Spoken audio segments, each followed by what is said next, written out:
But Peyton Manning is the most liked man in America. Everybody loves Peyton Manning. Is he? Yes, I think so. Put it on the poll, love Guillermo. Peyton. Over the Rock? I don't know about that. Over the Yeah. Rock? I mean, Yes. Yeah, exactly. Most liked man in America. No, a segment of America. Bar none. Bar none. Bar none. Bar You're none. doubling down on I this? am. Peyton Manning. For a segment of America. Maybe former football players. Maybe he's the most beloved former football Okay, who do player. you think is the most liked man in America? Well, The Rock is up there right now. Okay. I would say that it's hard to dispute that. No, no, it's not Will Smith, guys. It's The Rock #1. I think #1 with a bullet. Really? Time now for Greg Cote. What a terrible take to lead into this. Just Why? terrible.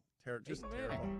Manning. And now it is time to take a trip down memory lane.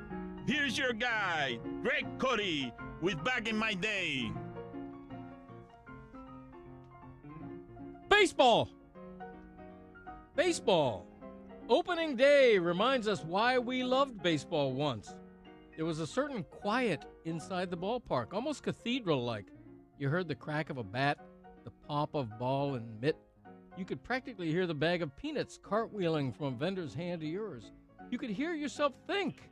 You could converse with the fan next to you without shouting over the din of artificial bombast. That was all back in my day, when the star of baseball was the old game itself, and that was enough. The innings unfolded in an unhurried tableau. There were no smartphones or social media, so you actually watched the game. Imagine that. Now baseball, and most sports actually, treat fans like dimwits who are so attention bankrupt that they require bells and whistles to distract them from the very game that ostensibly brought them there in the first place. Visit most any ballpark and wince at the relentless tsunami of pounding music. Take me out to the ball game, inundate me with annoyances loud. There are dancers twerking on the dugout, male cheerleaders hyping the crowd, faux TV reporters interviewing fans. There are mascots, sausages racing, clowns, face painters, and mimes. There's a conga line of musicians banging pots and pans and salsaing in the concourse. There are nightclubs at the stadium, a swimming pool beyond the outfield, silent auctions, raffles, and dogs barking in the park. There is a kids' zone play area open throughout the game because why would the child you brought to the baseball game want to watch the baseball game?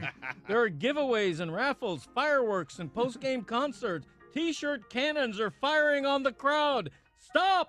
Stop all the noise. You want to save baseball? Don't speed it up. Dial it back to what the ballpark felt like and sounded like when it was actually America's pastime. I want to be able to hear the umpire's strike 3 call. I want to talk to the guy next to me and not have to shout over eardrum rupturing music. I want a hot dog with mustard and maybe one shot at a foul ball. I want my ballpark back. I'm Greg Cote, and that's how it was back in my day. Jeez, he's rabid. He's furious. Ellen or Oprah? Ooh, in terms of, I think Ellen is behind the Rock. Likability? Ellen's behind the Rock in terms of likability, I think, in our power rankings. I doubled down on Peyton. Come on. No. I do. All right, put it on the poll. Put them No, all there. no. Who is the most likable person in America or likable celebrity? Put Peyton Manning, Oprah Winfrey, Ellen, and what was the fourth Tim one? Kirkjian? Or Steve- Scott Van Pelt. And The Rock. Steve Harvey. Steve Harvey.